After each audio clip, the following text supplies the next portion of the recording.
talk about these issues that have been at the forefront of a lot of conversation in our society over the past several months. We're very grateful to have them join us. This group will also then be viewed by a group of citizens of Troy, who will then offer their reactions in a separate panel that I'll be moderating as well in a couple of days.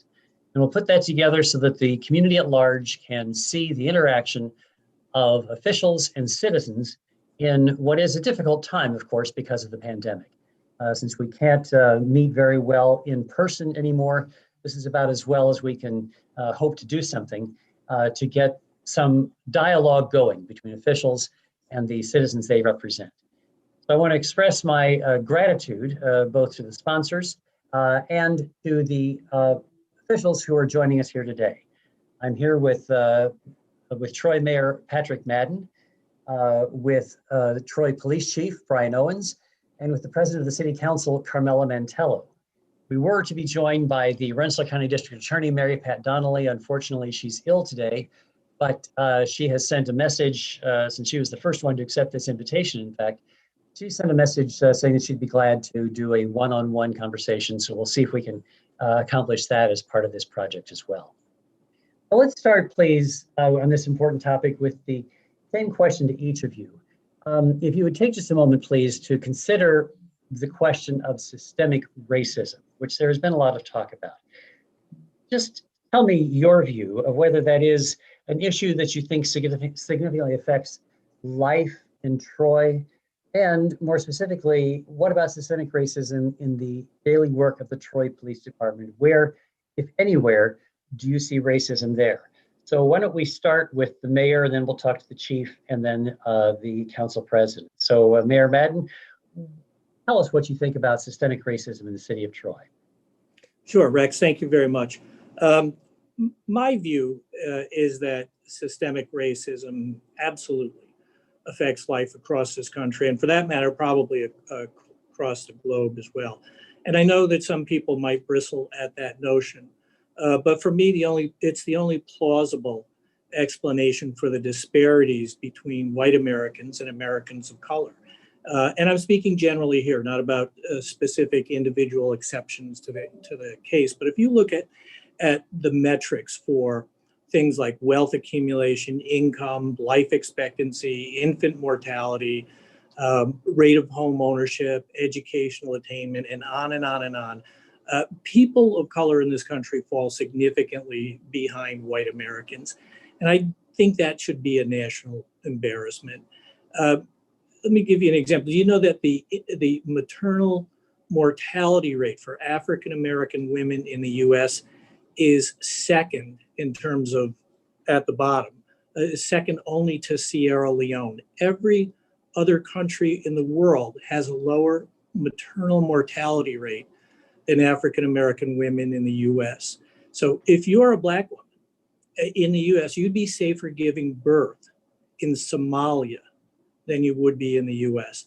So, to me, what can possibly explain all of these disparities other than a system that favors or disfavors based on race? So yes, I do believe that systemic racism has a significant impact on the lives in this country and in our city.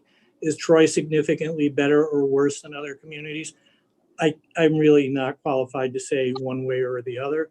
I do know this is not a regional phenomenon in the sense that the causes and cures can solely be found in local politics. This is something that the country needs to have a conversation about. Chief, what about the police department? Do you think that there is racism at work in the operation of your department? So as I've said before in some other comments, I do not believe that there's systemic racism within the police department.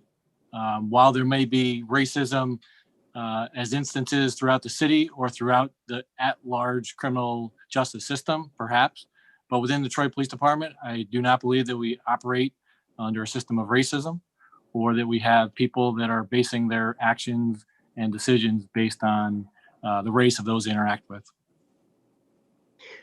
Do you think that there may, however, be racial sensitivities that come into play in a way that is detrimental to people of color? We should certainly be mindful of differences, whether it's racial differences or whatever the population that we're serving. So we are aware of that. And this is nothing new to the recent events, but over the years, we've participated in diversity training, procedural justice, implicit bias. So we're aware of the concerns about racism. My point was to suggest that we don't have systemic racism within the Troy Police Department. Councilwoman Mantello, what's your point of view about this? You need to unmute your microphone, by the way. Thank you, Rex. I've done a million Zooms. You think I would get used to that. Thank you for holding this very, very serious forum. And, you know, as the mayor and the chief said, this is a national problem. It's not just impacting, obviously, the people of Troy, but to kind of take what the mayor said and bring it back home a little more. Obviously, I consider Troy very inclusive. I think we work very hard to be inclusive. However, we need to do more. We need to do better. And I think we've all seen that. We had 12,000 strong for a rally, a protest here in the city of Troy. And it was very peaceful if you look at the protest and the rallies nationally. So that wasn't just, you know, the folks being peaceful. That was our police department also, and government. And I think we need to take it a step further and be more of one Troy, not us versus them. Whether this isn't just about race or religion or color, you name it, we are all one Troy. And I think we present ourselves as a model throughout the nation, but can we do better? Absolutely. Will we do better? Absolutely. And I look forward to talking about some of the things that I really feel that we can implement to do a better job in our city. You know, before I go back to the mayor, those people, you made reference to the thousands of people who marched this summer in Troy peacefully. Many were under the banner of Black Lives Matter, which the president has labeled a Marxist communist organization that's discriminatory, bad for Black people. BLM, he says, is a symbol of hate. What do you think about that? Well, I don't agree with it, obviously. And I will tell you, though, there are different groups here in our city. There's a Black Lives Matter group, but that doesn't necessarily mean that the minority community and our African American community are part of that Black Lives Matter movement. In fact, I do think that there's a disconnect between the Black Lives Matter folks and our neighborhood folks, because I, like the mayor and like our council, we spend a lot of time in our neighborhoods, Rex. And, you know, I certainly feel that potentially the Black Lives Matter movement sometimes is not in sync with our neighborhoods. My message to everyone is we need to be one Troy. We need to look at it as one Troy, and we need to obviously do a better job in terms of educating ourselves and understanding systemic racism more. I must tell you, since that protest and that rally, I've really spent a lot of time on this issue just to educate myself more. I mean, I thought I knew it all, Rex, and I most certainly did not, but I do not agree. I agree that everyone has a right to peacefully protest. When protesters obviously get in the face of our police officers and, you know, obviously are creating crime on our streets, breaking windows and things of that nature. I don't approve of that, but certainly I believe that our protest and the rally in Troy was a true model for the nation. Well, going back to that event, Mayor Madden, you made remarks at that time that I think many people in the community considered actually inspiring. But I'm wondering if you want to give us an overview of what steps you've taken to act upon the priorities that the recent national dialogue on race and justice have brought forward. Sure. So I've spent a good deal of time with the chief and the leadership of the department since that time. And we have worked on our use of force policies. We have worked on our discipline policies. I have rewritten the operating procedures for the Police Objective Review Board, made sure that the general orders in the police department mesh with the Objective Review Board policies. We have repopulated the Objective Review Board. We have developed a training program for the members on the board.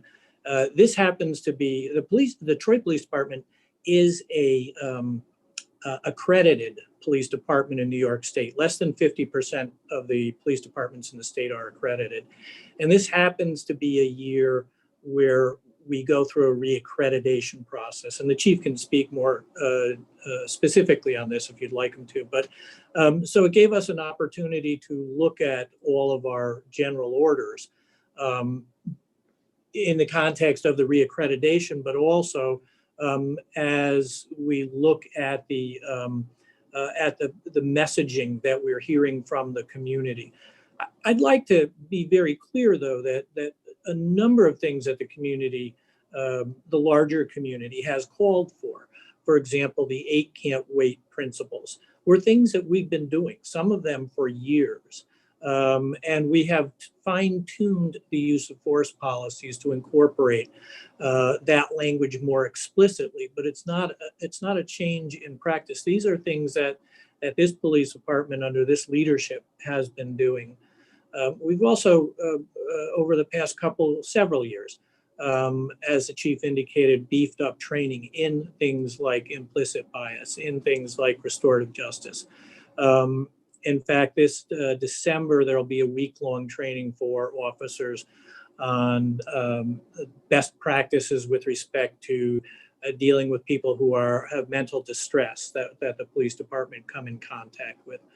And we're also beginning a dialogue about what we want the police department in the city to be doing. I think that, and this may get to some of your later questions, I'm sorry if I cut those off and ramble on, but I don't think any of us disagree that the footprint of policing has gotten too large in society. And by that, I mean that whenever there's a problem that we don't want to deal with as a society because we don't want to pay the bill or it's too hard to figure out, it becomes a police problem. So a couple of decades ago, for example, we deinstitutionalized people with mental illness. That was a noble act, and it saved the state a ton of money. But we didn't come up with, well, what then? And so people who suffer from mental illness are out on the streets, and it becomes a police problem. We've got a drug addiction rate in this country that has skyrocketed over the past couple of years. We don't have enough money in drug treatment, so it becomes a police problem.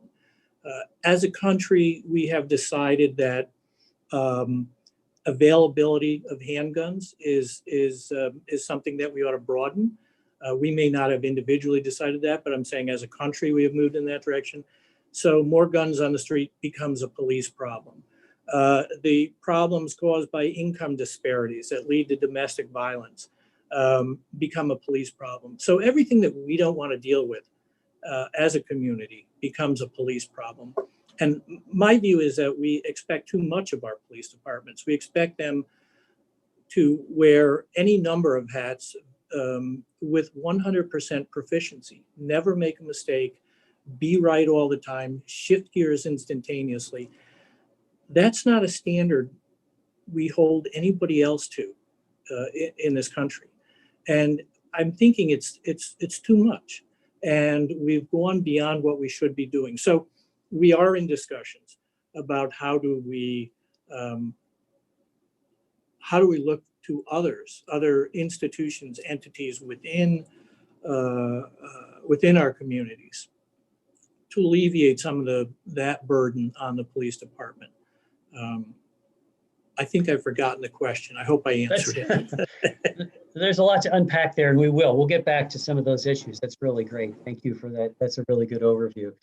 But to the chief, the mayor mentioned the the policies, the police department's use of force and racial profiling policies. Are you willing to let the public see what your use of force and racial profiling policies are? Is that something that you can share with the public? Our use of force policy is online. It's on the city's website, so that's available. We are updating it, as the mayor has said, and so we can have any revisions that would appear will be on the city's public website. Racial profiling, I don't know that we have a particular policy on it because we don't racially profile. So where we want to treat everybody equally, that's included in our other general orders. But yeah, as these become revised, if needed, they can become available to the public, certainly. But as the mayor, it was interesting, the mayor talked about the training in implicit bias, and that kind of goes to the question of systemic racism. You said, no, there is no such thing in the Troy Police Department, but isn't racism an outgrowth of implicit bias?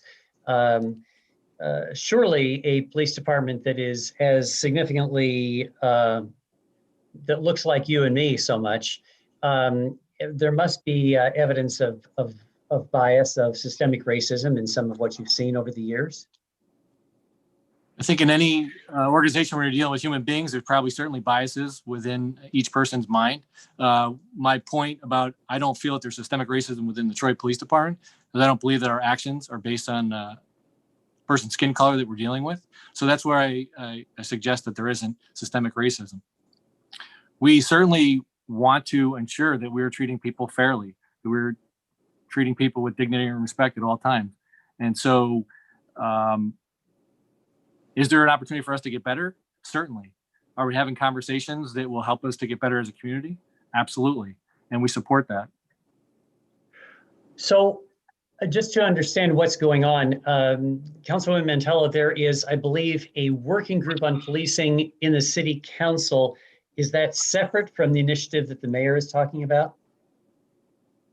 Hi, Rex. Yes, it is. This is something that stemmed the city council a couple months ago. There was, after the protest and rally, a real outcry, Rex, for defunding our police officers and a whole agenda regarding our police force.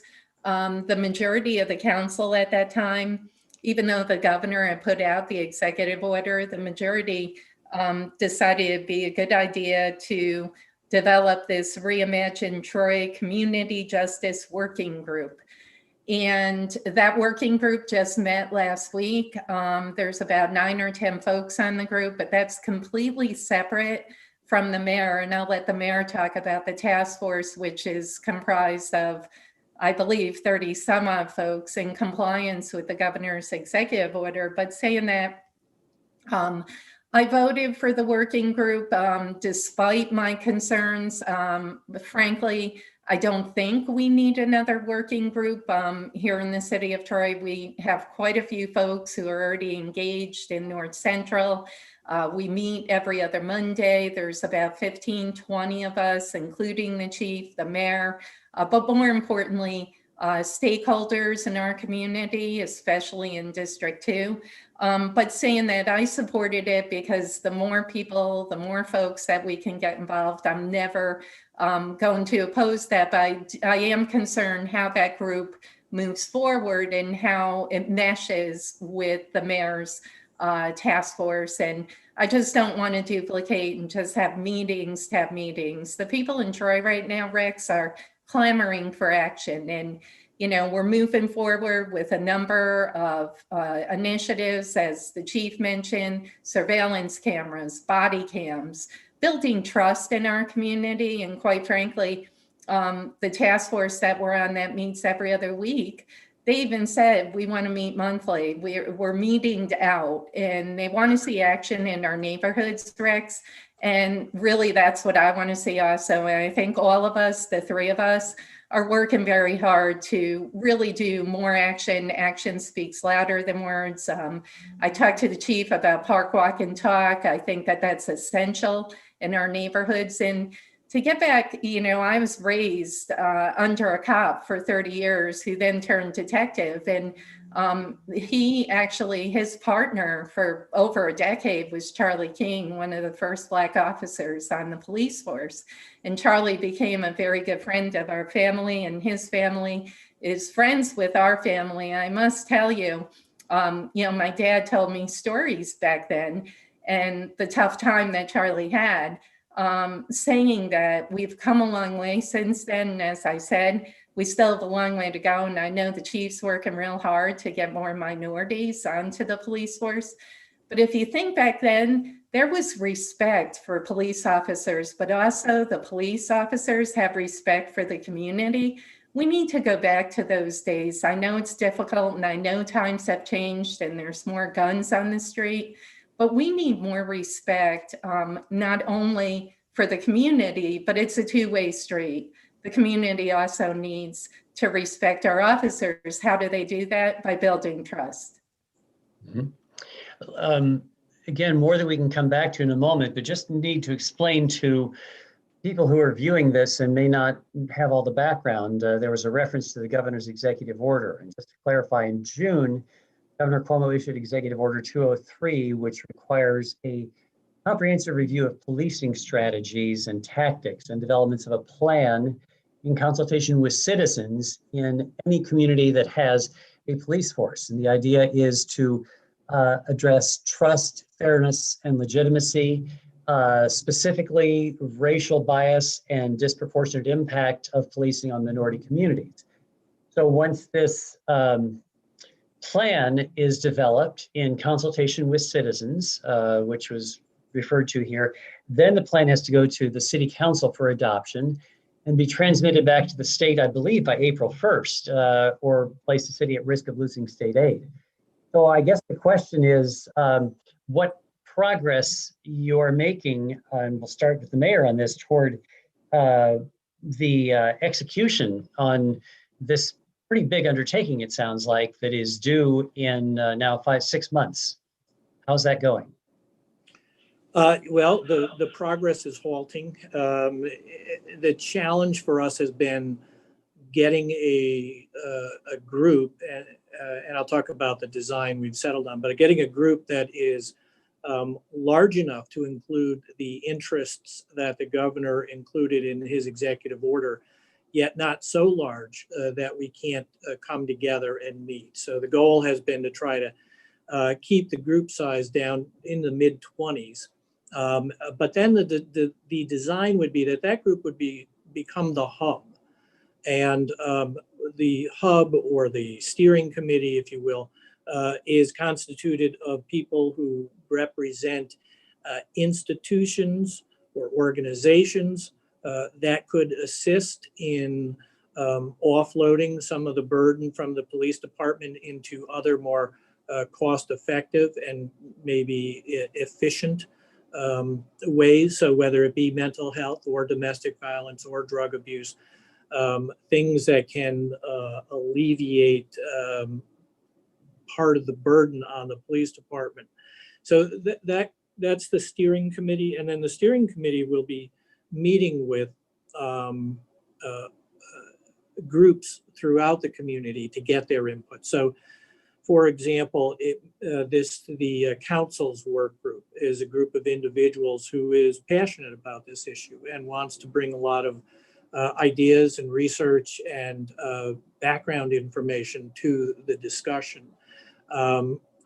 There will be a meeting with the NAACP, with the African American Pastoral Alliance, with different neighborhood groups. We could not have a committee that incorporated all of those individuals. That would be overly burdensome, but we wanted an avenue for all of those entities who have an interest in this to be able to input into the process. So it will be a hub and spoke, to use a metaphor, and the steering committee will be the hub, and they will be interacting with organizations throughout the city to gather input before they outline the proposal itself. Mm-hmm. And you think you'll be able to hit the April 1st deadline? Well, yes, we will hit the April 1st deadline. It's a tight deadline because this is a very or it can be a very significant discussion. So if we had more time, we could do a better job, but we will have something in April. And I suspect part of the outcome of this will be to continue this dialogue and to continue exploring options for providing public safety in other than the traditional ways we've become accustomed to. So, Chief, both of these, all this conversation has talked a lot about how the cop on the beat interacts with the people of the community. And, in my career as a journalist, I've covered tiny police departments of 5 officers and a chief, and departments with thousands of sworn officers downstate. And there have been different philosophies of policing over the years. The broken windows philosophy of going after the little things lest they grow into bigger law breaking, or the community policing model of being out there in the community. What's your take on how departments ought to be interacting with citizens these days? And how do you view that in the context of what Councilwoman Mantello was talking about, growing respect for the police and vice versa? I absolutely support the community policing philosophy, and we talk about that as a philosophy. Within the Troy Police Department, we have a community services bureau, we have a patrol bureau, detective bureau, and we have other specialty assignments. But for us, we look at community policing as a philosophy. I will say that the demands on the police department have increased, and our time in between responding to calls has lessened. So there really has been less opportunity to have those interactions where Council President Mantello mentioned park, walk, and talk. That's an acronym we use when we get out of the car and we can just interact with people, the residents, the visitors, kids in the parks. And that's great. That's one of the best parts of our job, and we can do that. But because the call volume is so high, and particularly this year, we've seen just levels of gun violence that are just we haven't seen in many years. And that's not just Troy, that's regionally, it's throughout the state and nationally. So the demand on our officers, just in responding to calls, kind of takes away from that one-on-one interaction, not at the scene where we're called or there's a crime. So where there's opportunity for us to have interaction, we do. As the mayor talked about under the reimagined plan and moving forward, for people that know me, I have a very difficult time talking about myself, and I don't like to be in the spotlight, but I have to get better at talking about what we do as a police department and what we have been doing. So all those groups that are now involved in this process, creating this formal plan, we've built relationships. Those relationships exist. And I think that's why we have a very strong level of trust within the community.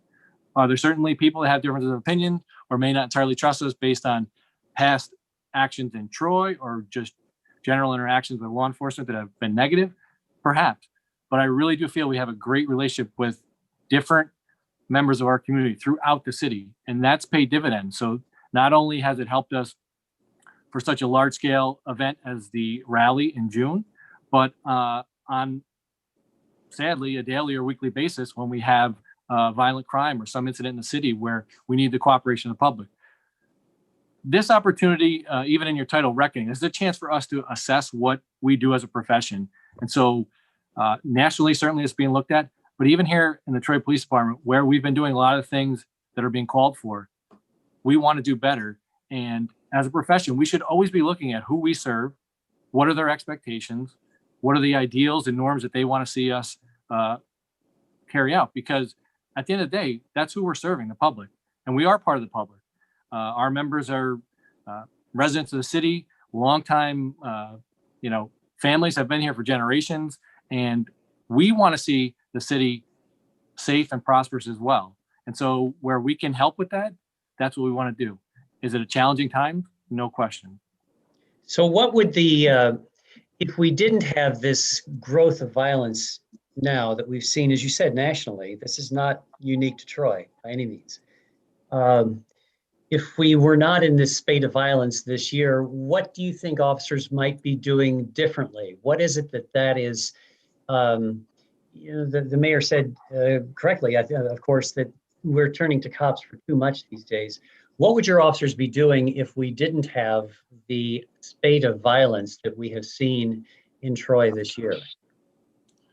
for many, many days of the week and many shifts, we're purely reactionary. So we're responding from call to call to call, where the call volume was either not as high in terms of just overall numbers, or where the cases and the incidents we responded to weren't as severe, so they necessitated us being on scene for hours at a time. That gave the officers more time to interact with the public and just stop at the stores, stop on the corner, stop at the parks, and get out and talk to people and have that direct interaction. One of the things we also found with our newer officers is just getting them comfortable being able to communicate with people, because I don't mean this in a generational sense, but sometimes now with the technology, people are so absorbed in just using technology to have those interpersonal interactions. And we've kind of forgotten that, hey, we got to stop and talk to people face to face. And that's a good chance to build relationships. Like I said, we've done that, and that's carried forward from people who have been on the police department a long time. Our newer officers, we're encouraging that. We're trying to help them get better at doing that. And the community has been wonderful in inviting us into community events, or anytime if we're driving around or if I stop out at something, if our officers see me interacting with a member of the community, there's that shared trust, and they say, okay, maybe I can be comfortable stopping out and talking. So we're always looking to do better, but I really do feel we have a great relationship with our community. Mm-hmm.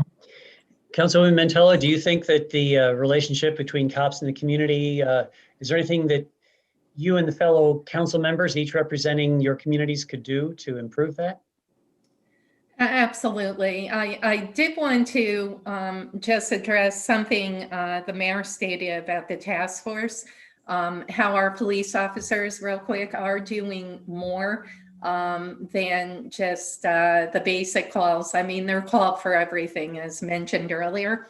So I do think as part of that task force, if we could look at other agencies such as youth services, youth bureau, things to that nature, the meetings that we have every other week, Rex, with the community, parole is involved, the youth bureau of the county. So it has to be more partnerships and certainly more funding from the federal and state government. If you recall, look back when I was first on the council, we had a youth bureau. It was thriving.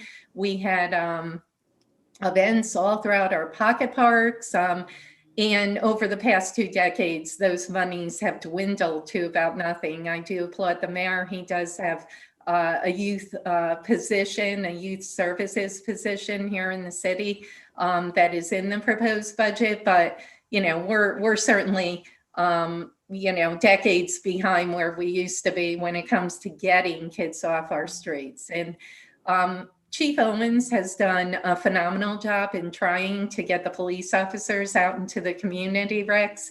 And I'll give you an example. I was driving through North Central toward the, I want to say during the summer of last year. And I'll never forget, I drove through and I saw a police car. There was a ball game and I had stopped. The police officer was in the corner just watching the baseball game.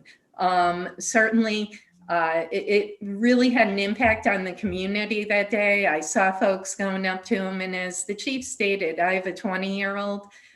Just that communication gap between the younger officers and the community is so much different than the days when my dad walked the beat. So what is the council doing? We'll do everything humanly possible to provide the tools to our police officers, whether it be park walk and talk. Surveillance cameras are huge. The city council just a few weeks ago authorized the mayor to sign a contract with a vendor. Body cams, while that's not going to deter crime, it is going to build trust. I believe it's a win-win for the community and our police officers as a whole. And also, community policing, we only have 2 community police officers now, Rex, one for the north side of the city, one for the south side. I would like to see one in each of our police zones, because they are able to attend events, attend evening meetings, and really be much more accessible to the community when it comes not just to police issues, but code enforcement and things to that nature. You know, you talk about the Youth Bureau, and we keep coming back to this issue of too many things being on the plate for a police department. And isn't that what is being meant by the question of defund the police? That is, reallocating funding from police department to services so that you might diminish the impact on policing. Yeah, I've heard some thoughtful people say, yeah, that's what we're talking about. Is that how you understand the issue? And is that something that is possible in given the reality of the competing needs in the budget? I'll start with Mayor, because you've had to put together a budget just recently for next year. And the question is, how do you allocate the dwindling resources available to the municipality? Yes, thanks, Rex. I have to admit, when I first heard the term defund the police, I was offended. But I come to understand exactly as you describe it, that this is not to just defund the police, but it's to reprogram funds into other areas so that policing is needed less. And I support that conceptually. I mean, I'd love to put the police department out of business. Who wouldn't love to live in a community where there's no need for police? Sorry, Chief. But you know, I think the chief would agree as well. You know, that we would love to not need police, but we do need them. And until we can put in place programs that reduce the need, it would be wholly irresponsible of me to reduce the funding. But conceptually, I agree with it. I think it's just a little, it's out of order. We need to work on ameliorating the predeterminants that drive up crime in a community. And the council president did mention that some time ago when she was on the council, we had more resources to offer the community in terms of youth services. And that's absolutely true. In the 80s, the Community Development Block Grant funding, that's federal funding. I think it was started under Richard Nixon, as a matter of fact. It's federal, essentially revenue sharing with communities. At that time, we received about $6 million a year. In today's dollars, that would be about between 13 and $14 million a year. We get less than 2 million now. So what has happened over those intervening years is that we have had administrations that have decided that tax cuts to the wealthy are more important. And so tax cuts are implemented, and then what does it lead to? A deficit. Oh, there's a deficit, so we have to cut funding. Well, where are we going to cut funding? CDBG. These are people who generally don't vote. It's not going to impact our electability. So year after year after year, we see CDBG and other federal funds diminish. We don't have the ability in the city of Troy to replace that, because I and the council president would agree with this. We can't put that on the back of the taxpayers. We can't make up $11.5 million a year on the back of the taxpayers. I would love to have that level of CDBG funding. I think the city would be dramatically different, and the police department would probably be much smaller if we still had that level of funding. And could create the programs that occupy the youth, that do job training and job placement, that restore infrastructure, that help people buy homes, that give people a foothold into the middle class. Again, I've lost sight of the question, but I hope. Well, you're going to the issue there, you know, and by the way, a lot of these questions arose from suggestions from the group that will be evaluating this and looking at what you're saying. And among them is this, to consider the factors that diminish the quality of life in Troy's neighborhoods, factors such as violence, abandoned buildings, non-resident landlords, high unemployment. And I'm cognizant of the fact, Mayor, that you spent most of your career running a housing, principally an agency in North Central Troy that was focused especially on housing as a partial solution to a lot of the problems in the community. I'm wondering to what extent, what issues you think most fundamentally need to be addressed that could make the work of the police easier? Where would you begin, and how do you begin to reallocate funding to make that happen? Do you want to start on that, Mayor? Yes, that's a treatise. I think people have lost hope, and when they lose hope, they don't feel that there's a place for them in a community or a society, and so 90. The chief could probably correct this statistic, but I think it's roughly correct. Probably 95% of public safety depends upon voluntary compliance. It's why I don't speed in the city anymore. It's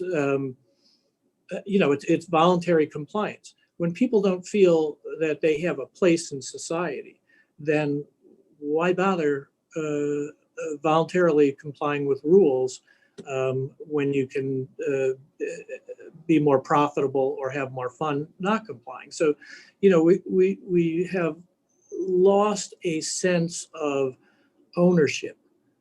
And I'm not speaking specifically to Troy, I'm speaking in all urban settings. A whole segment of our community has lost a sense of ownership in the future of that community.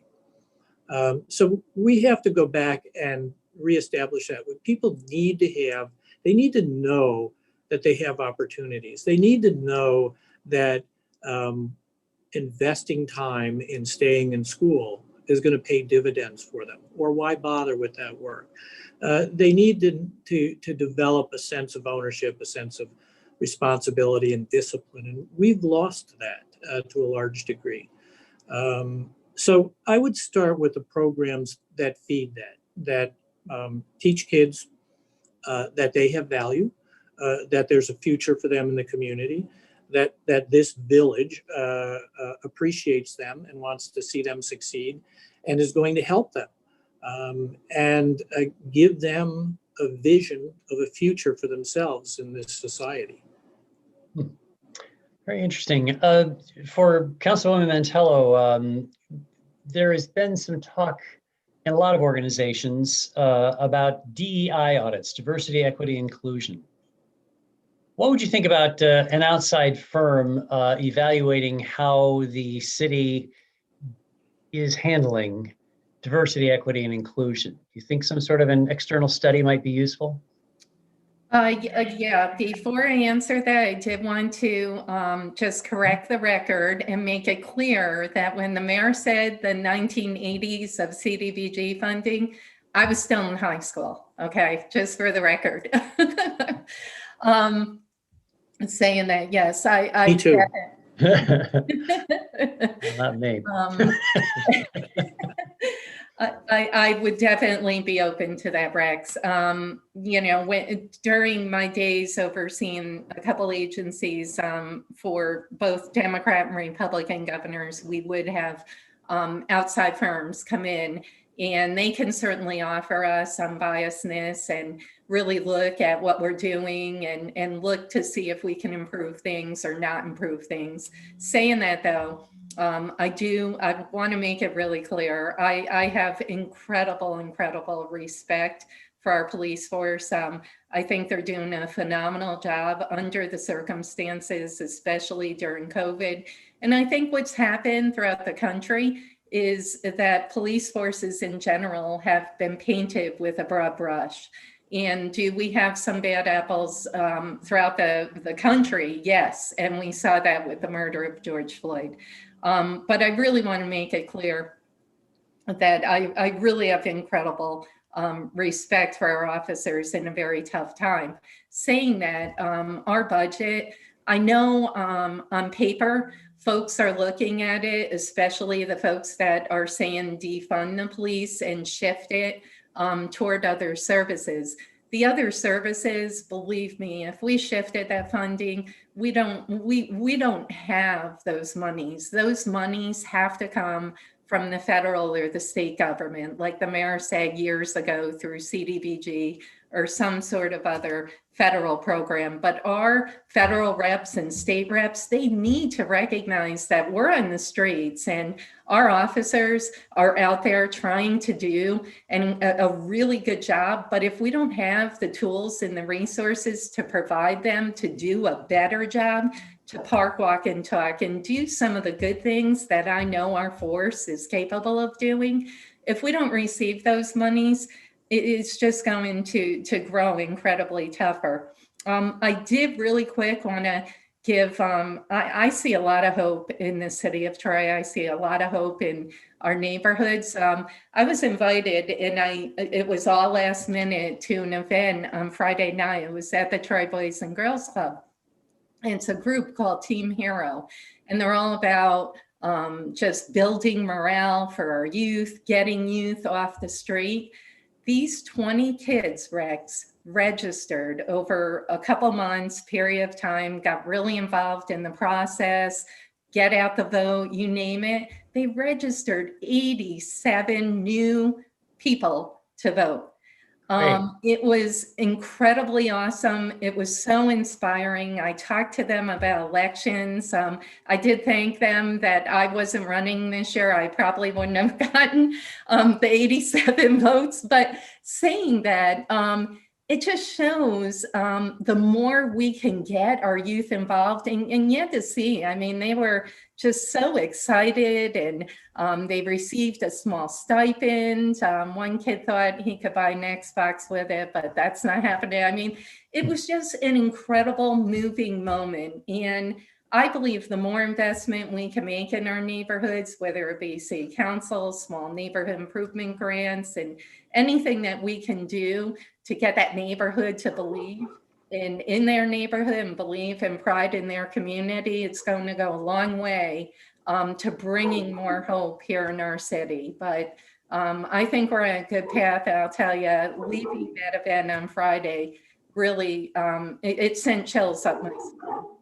Oh, that's great. Yeah. You know, Chief, early in that response, Ms. Mantello referred to the value of outside views of what we're up to.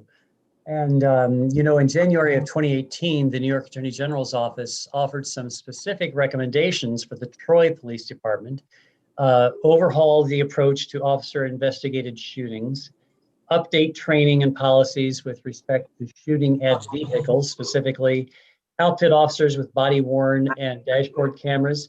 So I'm just curious how the city has the city accepted and complied with those recommendations? We certainly welcome any outside input, and in particular to that report, we have moved through that process.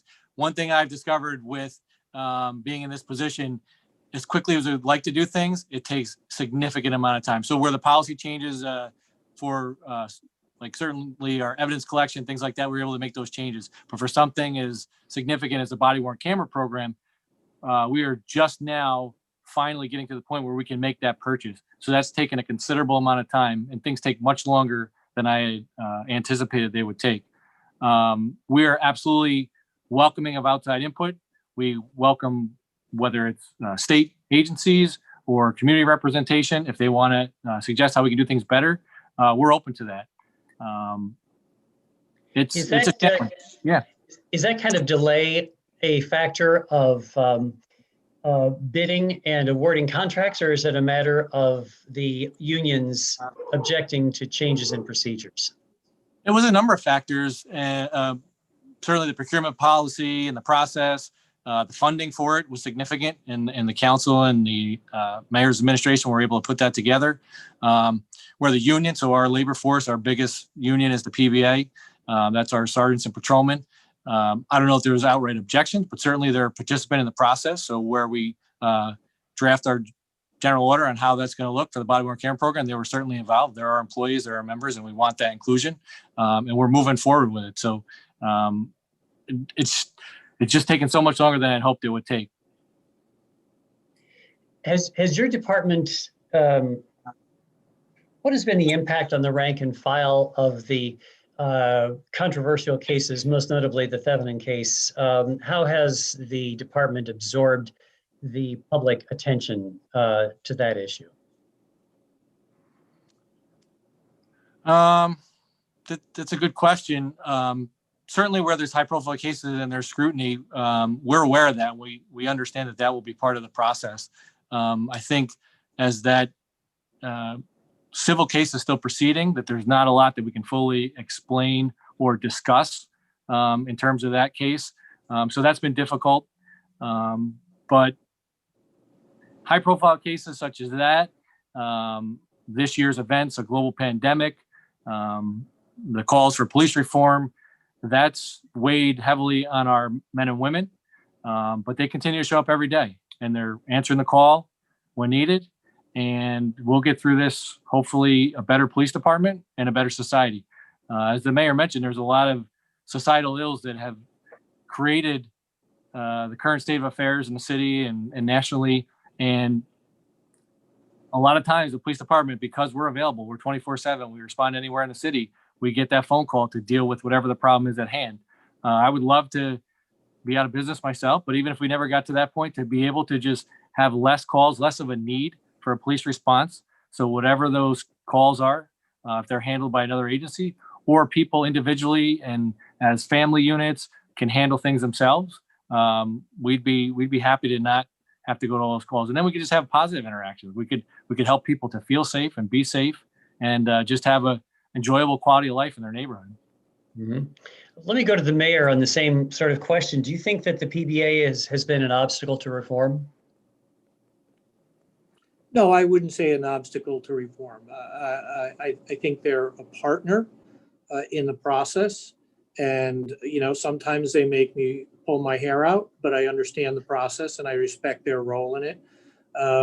My view is that you're better off long-term if you can get people to come along with you than if you force them to go along. So could we have forced some changes more quickly?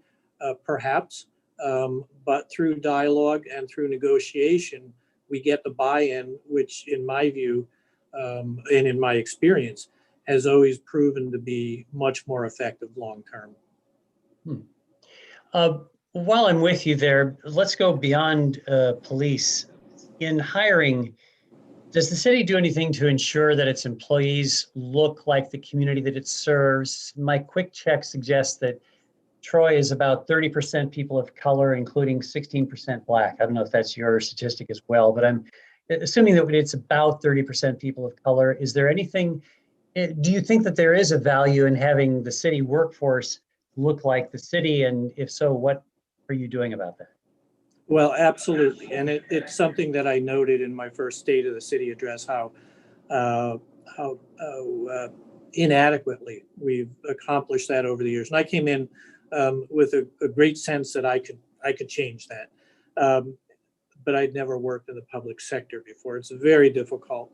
But we do outreach, and we do. I know, for example, the last police exam that was held, the assistant police chief drove up and down through the neighborhoods, every corner store, putting out flyers, letting people know of the upcoming exam. Or we put out offers to do tutoring. Same thing in the fire department, same thing in other position tests that come up here. And we haven't gotten the response that we wanted. We have not gotten the numbers where we would like to see them be. But I haven't given up either. So just for the sake of those who are listening and might not understand, we're bound by civil service rules. This was a whole lot easier when I was in the private sector. We're bound here by civil service rules. So people have to test for a position, and then we're limited who we can take off the list. You have to score at a certain level. You have to meet certain minimum qualifications based on how the job description is written. So our hands are more tied than they would be in the private sector. So what we do to help offset that is do recruitment and do tutoring if need be. I think that it is not a problem, unfortunately, that you can change immediately. I think the key is getting more people to apply to take those tests, and we do that by making sure that people are aware of the opportunity, that a career, whether it be in police, firefighting, or even in civil service, is a good career. It has a good future, and that we help them get there. But one of the things that people need to see in order to be interested is they need to see themselves in the people who work in that department already. So we don't have any minorities on the fire department, for example. So if we bring kids in and try to expose them to a future as a firefighter, kids of color don't see anybody of color there. So I think there's a disincentive there to pursue it because it doesn't look like necessarily a future for them. So it will be a slow ramp up process, but I am optimistic that if we continue the effort, we can make changes over time. And it won't get to where I'd like to see it in my administration, but hopefully we'll get the ball rolling. In other areas where I have discretion in appointments to boards and commissions, I've made a very conscious effort to include more women, more people of color, people with disabilities to serve on these boards and commissions. And I will continue to do that. But that's really the only area where I have much discretion. We need to get to a couple of issues before we finish our hour here. For Councilwoman Mantello, last year the legislature amended the state statutes on bail. I'm wondering if you are aware of any impact in Troy as a result of bail reform and whether you think it has at all hampered the administration of justice. Thank you, Rex. And, certainly that's way above, my scale of representation. And it is something that our state legislators and governor has decided to do. And I think the original bail reform and then the second, effort to try to correct some bail reform, I still think there's still quite a bit of reform that needs to happen, especially when it comes to our judges' discretion. And I've seen it here in the city of Troy. I've talked to the chief. I've talked, full disclosure, my nephew is on the force and he is head of the PBA, but I have talked to many police officers, including the chief, about bail reform, and it does have a direct impact on some of the things we're seeing in our city. I do also think that our police force with some of the lower level crimes have maybe gotten a little lighter in terms of their enforcement, only because they know that particular violator is going to potentially be back on the street maybe a few hours later. I did ask the chief at a finance meeting the impact of bail reform. I'll let him talk to you about it. But that evening, he told us there was one criminal that actually got out 3 times in one day. So it's having an impact both on enforcement of the lower level crimes and obviously putting some criminals back on the street. But saying that, potentially some of the bail reform measures are working, but some of the major bail reform measures, such as judges' discretion, I think is having an impact. And I do feel that many of the lower level crimes, Rex, do domino into larger and bigger violent acts. Chief, any thoughts on all of that? Yeah, certainly anecdotally, we've seen instances where bail reform has had a negative impact on the cycle of violence. And I fully understand the need for the bail reforms, and bail is just to ensure the return of the defendant to court. But as a practical matter, somebody held on bail, it tended to disrupt, even for a short period of time, that cycle of violence. So we're seeing a lot of retaliatory shootings. And now we don't even have that little bit of a window where the defendant, who was just accused at that point, but is not returning immediately to the street and having that reaction of, returning gunfire and trying to seek retaliation. So it has had an effect to a degree. I think also the pandemic has been significant in terms of just the court calendar was on hold for a period of time, I think. And as far as actual trials, which could lead to certainly violent criminals being incarcerated, that's been delayed a lot of the cases. So that has had an impact as well. Chief, while I have you, this is, there's a lot of talk around the country these days. The word you keep hearing is de-escalation. Police need to learn about de-escalation techniques. And it has to do with the, as the mayor mentioned earlier, the encounters between police and people with mental illness. Which is not insignificantly a result of deinstitutionalization from that actually began 40 years ago. So can you Do you think, first, two questions, do the new officers coming onto your force have sufficient training in this de-escalation techniques? And can you imagine reforms in the justice system that might reduce police involvement in tense situations so that you might not need police force in instances of mental illness? In terms of de-escalation training, every officer knew, and those we continue to work on our de-escalation techniques and practices. And so that's our default setting. We obviously want to de-escalate the situation. A lot of times the factors and circumstances are out of our control. So that's not always possible because most times we're called to the scene, we're requested for help, but we absolutely try to de-escalate. In terms of the mentally distressed persons, we have, I wouldn't say quite half of our department is trained as part of our emotionally distressed persons response team. We're going to have additional training coming up in December, a week-long training to try to get additional officers trained in that. Part of that is not just the violent confrontations, but I think it's also just learning to be better communicators. So that'll help us resolve problems, even if they're not a violent encounter. That's going to help us get better in our interactions with the public. And so where you asked the question, do we have enough training? We have training to initially respond. But in terms of training, I don't think we can ever have too much. So where there's opportunities or funding down the line for additional training, I would absolutely try to take advantage of that for our members. Will there ever be a time when we're not needed to respond even to mental health calls? I don't know, because even at the time that person is in crisis, we realize the cause of it is their mental distress, but they're still endangering others potentially through violence. And so we do have to intercede to protect innocent people. So if that'll ever be fully eliminated, I'm not quite sure. But certainly where there's programs in place that can get people help prior to that crisis, that absolutely might reduce the number of calls that we have. Well, as we near the end of our time, I'll let the mayor have the last word. What do you think is practical? What's really possible in, let's say, the year ahead in terms of reimagining how Troy might improve its current situation, both with respect to the crime wave that we've mentioned is hitting all the cities in the country, and the calls of citizens for, let's say, a more sensitive approach to delivering justice in the communities. What do you think is realistically possible in the next year or so?